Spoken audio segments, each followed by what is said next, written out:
Hari ini kita tambah sedikit lagi pengetahuan kita mengenai ilmu komputer, salah satunya algoritma. Kita lanjutkan, apa yang dikatakan dengan algoritma? Barangkali pertanyaan tersebut kerap kali hinggap di benak kita. Ya, bagi para pemula, mengetahui dasar-dasar pemrograman algoritma menjadi hal yang penting. Sebagian orang menyebut mempelajari algoritma itu susah-susah gampang. Sebagian lainnya menyebut algoritma tidak mudah dipelajari. Kenapa? Karena untuk mempelajarinya diperlukan pemahaman mengenai bahasa, proses, dan sebagainya. Ada pula yang menyebutkan pelajaran ini tidak rumit. Nah, rumit tidaknya dalam proses pemahaman algoritma itu tergantung pada kemampuan kita. Algoritma berhubungan dengan matematika dan pemrograman. Algoritma juga erat kaitannya dengan pemrograman komputer. Orang-orang yang diharuskan memahami konsep algoritma salah satunya ialah programmer. Kenapa? Karena pekerjaan seorang programmer berhubungan dengan coding dan algoritma pada komputer. Nah, kita lanjutkan. Apa sebenarnya yang dikatakan dengan algoritma itu? Apa itu algoritma? Algoritma adalah urutan langkah logis yang digunakan untuk menyelesaikan suatu masalah. Singkatnya, sebuah masalah harus diselesaikan dengan beberapa langkah yang logis. Dalam kehidupan sehari-hari, contoh algoritma bisa digambarkan dengan berbagai macam hal. Salah satunya adalah aktivitas memasak air contohnya. Algoritmanya tentu saja berhubungan dengan aktivitas dalam memasak air. Misalnya, siapkan panci yang sesuai. Masukkan air ke dalam panci tersebut, tutup panci. Letakkan panci pada kompor. Hidupkan kompor dengan nyala api yang sedang. Apabila air mendidih, matikan kompor. Angkat panci dari kompor. Deretan langkah tersebut merupakan algoritma dari aktivitas memasak air. Karena urutan yang jelas, langkah tersebut dianggap proses yang logis. Sementara itu, di dalam ilmu komputer dan matematika, algoritma didefinisikan sebagai prosedur dari berbagai macam langkah-langkah perhitungan, penalaran secara otomatis, sampai pemrosesan data. Algoritma juga diartikan sebagai metode yang diekspresikan lewat rangkaian dan instruksi yang dijabarkan untuk menghitung. Secara garis besar, algoritma dimulai dengan input dan kondisi awal, kemudian deskripsi, eksekusi, dan menghasilkan sebuah output. Nah, pertimbangan di dalam algoritma. Algoritma disusun secara logis dan sistematis. Setiap langkah di dalam algoritma haruslah memiliki nilai benar maupun salah. Dalam konteks tertentu, algoritma menjadi sebuah urutan langkah dalam melakukan pekerjaan khusus. Pertimbangan pengambilan algoritma juga menjadi hal penting agar output yang dihasilkan sesuai atau baik. Apa pertimbangannya? Yang pertama, benar tidaknya algoritma. Pertimbangan yang pertama, benar tidaknya algoritma. Hal ini memiliki arti yaitu algoritma nantinya dapat memberikan output yang diinginkan dari beragam masukan yang sudah ada. Karena itu, dari langkah awal, algoritma haruslah memiliki kebenaran.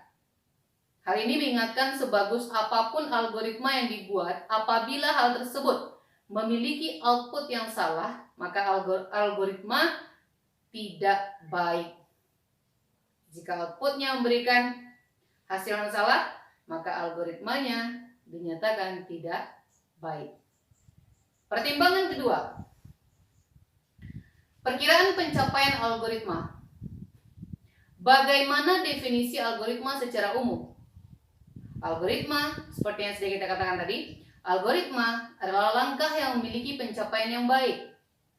Seberapa baik hasil yang didapat dari algoritma tersebut, maka langkah tersebut dikatakan berhasil. Untuk mendapatkannya, algoritma memerlukan aproksimasi atau hasil pendekatan. Algoritma yang bagus mampu memberikan hasil output sedekat mungkin dari nilai sebenarnya. Kita lanjutkan. Lalu apa perbedaan antara algoritma dan program? Saat ditanya tentang algoritma, beberapa orang terjebak dengan pengertiannya. Kesalahan interpretasi selalu dikaitkan dengan pengertian program. Padahal, keduanya meski saling berhubungan, namun tetap saja memiliki pemahaman yang berbeda. Program sendiri diartikan sebagai deretan dari pernyataan komputer. Sementara itu, algoritma merupakan tahapan sekaligus metode yang sistematis dalam program. Hal ini juga dilihat dari formulanya. Formula yang digunakan untuk membedakan program dan algoritma yaitu program sama dengan algoritma ditambah dengan bahasa yang terdiri dari struktur data. Dalam hal ini, program merupakan implementasi dari sebuah bahasa pemrograman.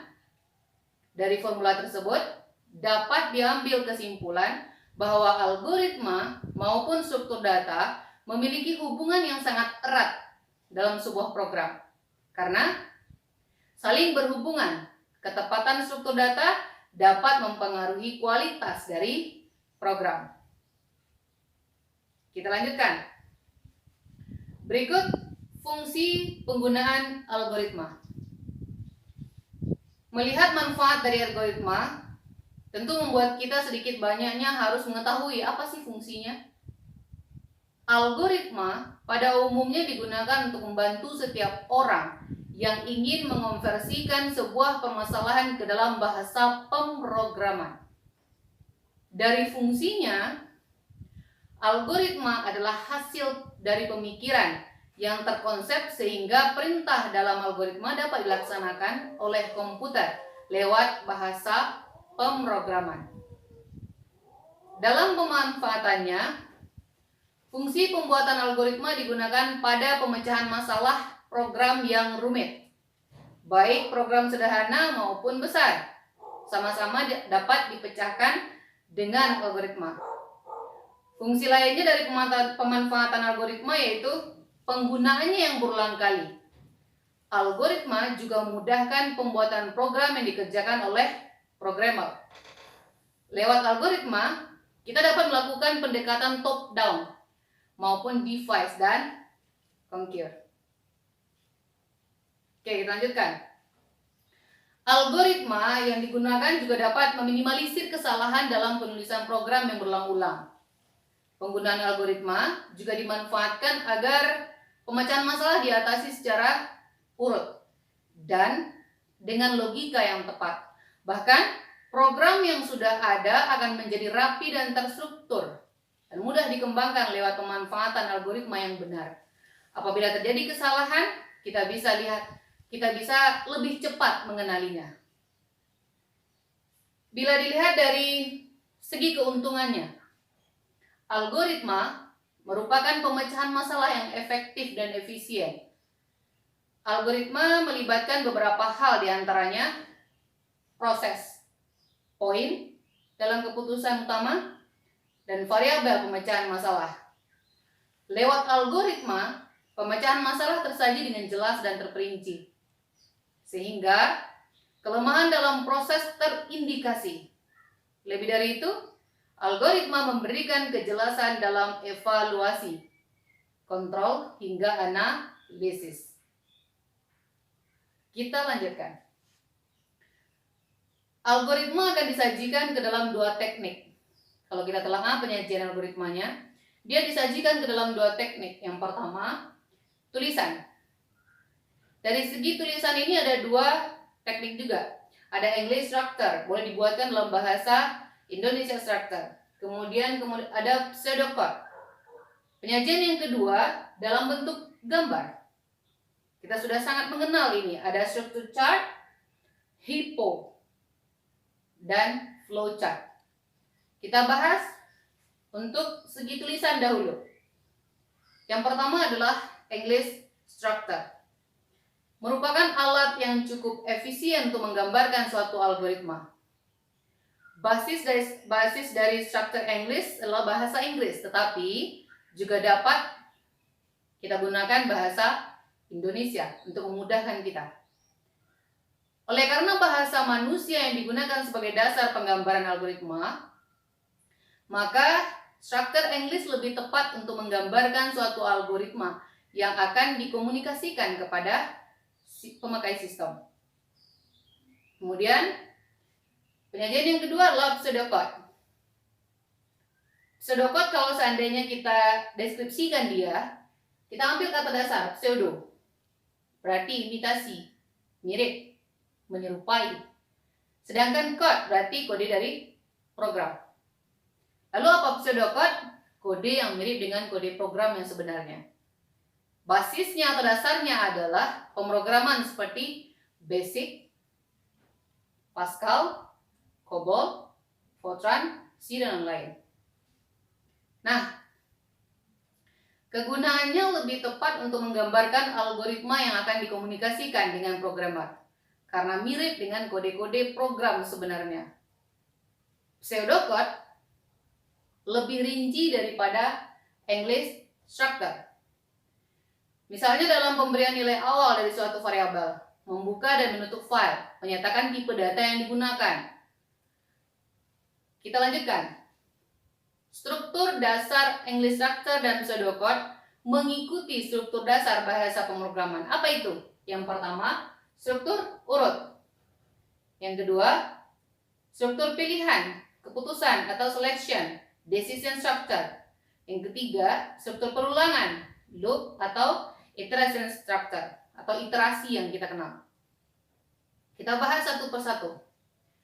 Yang pertama, struktur urut atau sequence structure. Terdiri dari sebuah instruksi atau blok instruksi yang tidak mempunyai perulangan atau pilihan di dalamnya.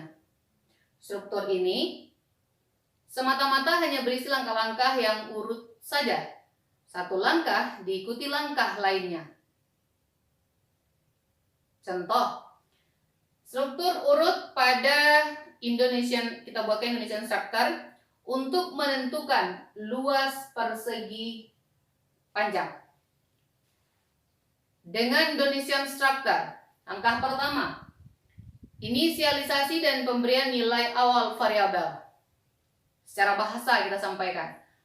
Kedua, baca data panjang dan lebar 4 persegi panjang. Aktivitas ketiga, hitung luas 4 persegi panjang sama dengan panjang dikalikan dengan lebar. Deskripsi ya. Yang keempat, tampilkan hasil perhitungan luas 4 persegi panjang. Nah, ini Indonesian structure. Kita contohkan kalau seandainya dibuatkan dalam bentuk pseudocode. Yang pertama, kamusnya. Nanti kita deskripsikan, kita inisialisasikan variabelnya. Kita masukkan variabel panjang, tipe datanya integer, lebar, integer, luas, tipe datanya real. Kita deskripsikan dia. Kita mulai, start, baca panjang, baca lebar. Luasnya adalah panjang kali lebar. Maka ditulis luas persegi panjang dan tutup atau stop. Inilah contoh penentuan luas persegi panjang dengan struktur urut.